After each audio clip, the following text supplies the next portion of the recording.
Bonjour, je te retrouve encore avec beaucoup de plaisir. Eh oui, tu sais pourquoi? Parce que je tiens à toi. Ça, c'est numéro un. Deuxièmement, parce que Dieu m'a chargé de partager avec toi et de te raconter ce qu'il a fait pour moi. Et troisièmement, parce que je désire te voir sur la nouvelle terre au retour de Jésus. Aujourd'hui, nous verrons, elles furent. Mais juste avant, je partage avec toi la référence dont je t'avais parlé. Tu te rappelles? Mais prions avant tout cela. Notre Seigneur et notre Dieu, nous voici encore en ta présence pour te louer parce que tu nous as conservé la vie, pour t'adorer parce que tu mérites l'adoration et surtout pour recevoir de toi la nourriture appropriée qui peut sauver nos âmes. Merci de nous aider à grandir en toi. Nous t'avons prié au nom de Jésus pour ta gloire éternelle. Amen. Rappelle-toi. Nous avons vu hier, je relis le verset pour celles et ceux qui ont oublié, au verset 4. Et levant les yeux, elles aperçurent que la pierre, qui était très grande, avait été roulée. Les femmes s'inquiétaient parce qu'au verset 3, elles disaient, mais qui nous roulera la pierre? La pierre est grande, elle est forte et on n'a pas les moyens pour ça. Comment ferons-nous? Quel que soit le problème que tu rencontres, je te suggère d'aller à Jésus, de lui présenter la situation et il s'occupera de tout le reste. Allons dans le livre d'Ésaïe, chapitre 65, le verset 24. Ésaïe 65, verset 24 déclare, avant qu'ils m'évoquent, je répondrai. Avant qu'ils aient cessé de parler, j'exaucerai. Est-ce que tu vois ça? Ésaïe 65, verset 24. Et quand ces femmes se rendent au sépulcre, elles se posent la question. Mais toi qui m'écoutes là, ce matin, au lieu de te poser la question qui nous roulera la pierre, il est beaucoup plus simple de faire monter une prière vers Dieu et de lui dire, Seigneur, la grande pierre se trouve là.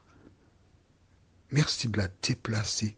Comme bon te semble au nom de Jésus. Amen. C'est tout ce que tu as à dire. Il faut que tu apprennes à prier et non à te plaindre. La Bible te dit, avant qu'ils aient demandé, j'exaucerai. Je te raconte ce qui m'est arrivé. J'étais hors de la Martinique, dans un pays où il y a du 110 volts. Je ne te dis pas où, ne cherche pas à savoir, tu as trop d'affaires sur ton compte. Contente-toi d'écouter ce que je dis. Oh là là, oh là là. Ah, aux Antilles, on appelle ça du macrélage. Écoute ce que je te dis, d'accord? Bien. Et pour ne pas avoir trop de bagages, je suis parti avec mon ordinateur et une petite prise. Dans ce pays-là, il suffit de mettre une petite prise sur le truc là que tu embauches et ça convertit le 220, ça rentre en 110 volts. Je me suis dit, bon, c'est pas grave, hein, je ne vais pas partir avec pour le portable encore. Je vais brancher sur l'ordinateur pour charger mon portable. Sauf qu'un jour, un soir, j'étais mon portable et que je veux le rallumer, il ne s'allume pas. Mais alors, il me reste encore 2 semaines. Si l'ordinateur ne s'allume pas, je ne peux pas charger mon portable. Il faudra chercher les moyens d'acheter quelque chose pour cela. Qu'ai-je fait? Je dis, Seigneur, tu sais où je suis? Tu connais le problème? Alors je laisse là, à tes souhaits. Et j'ai dit dormir. Et ce soir-là, c'est le soir où j'ai dormi le plus longtemps. Plus longtemps que d'habitude. Au petit matin, j'ai pris l'ordinateur. J'ai prié, dit Seigneur, au nom de Jésus, que l'ordinateur fonctionne. J'ai appuyé sur le bouton pour allumer. Rien à faire. J'ai prié une deuxième fois. Rien à faire. 3 fois. Rien à faire. 4, 5, 6.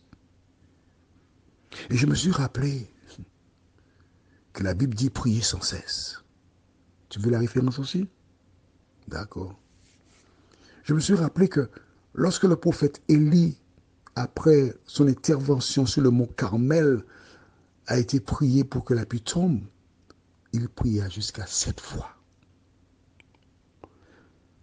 Alors j'ai dit, Seigneur, je sais, c'est la 7e fois, il n'y a pas de problème, je continue, je persévère, parce que c'est toi qui as la solution pour moi.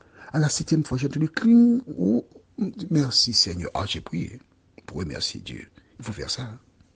N'abandonne jamais. Quand tu as confiance en ton Dieu, tu sais en qui tu as cru. Persévère dans la prière. Persévère. Jusqu'à ce que l'Éternel, en son temps, te réponde. Persévère. Aujourd'hui, nous voyons, elles furent. Lisons dans Marc chapitre 16, au verset 5, ce qui suit. Elles entrèrent dans le sépulcre, virent un jeune homme assis à droite, vêtu d'une robe blanche, et elles furent épouvantées. Elles furent épouvantées. Je me rappelle il y a quelques années en métropole, en France, Carpentras, ça m'est resté dans le cerveau. Un cimetière où il y avait des Hébreux, qu'on appelle des Juifs, enterrés, et des gens étaient entrés, avaient fait des croix gammées, donc sur les tombes, avaient écrit des choses, et l'opinion publique, les gens étaient épouvantés, ils étaient offusqués, on ne parlait que de cela. On avait souillé le cimetière, c'est le terme utilisé, souillé le cimetière. Essayez d'imaginer ces femmes qui sont au cimetière et viennent pour embaumer le corps de Jésus. La pierre est roulée. Ah, la bonne nouvelle. Ah, c'est bien. Nous n'aurons pas à rouler la pierre puisqu'on a déjà fait le nécessaire pour moi.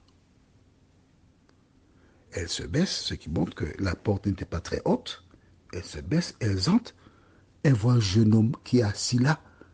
Mais le corps de Jésus n'est pas là. Tu sais ce que ça veut dire, ce mot-là, épouvanté? Bon, ça me fait penser à mes enfants. Surtout à la cadette. Elle venait vers moi. Papa, comment on écrit pyjama? Je dis, viens, je vais te montrer. Quand elle venait, va prendre le dictionnaire pour moi, s'il te plaît. Elle prend le dictionnaire. Mais comment on écrit, papa? Je vais t'expliquer. Alors, ça, c'est un dictionnaire. Il y a des lettres.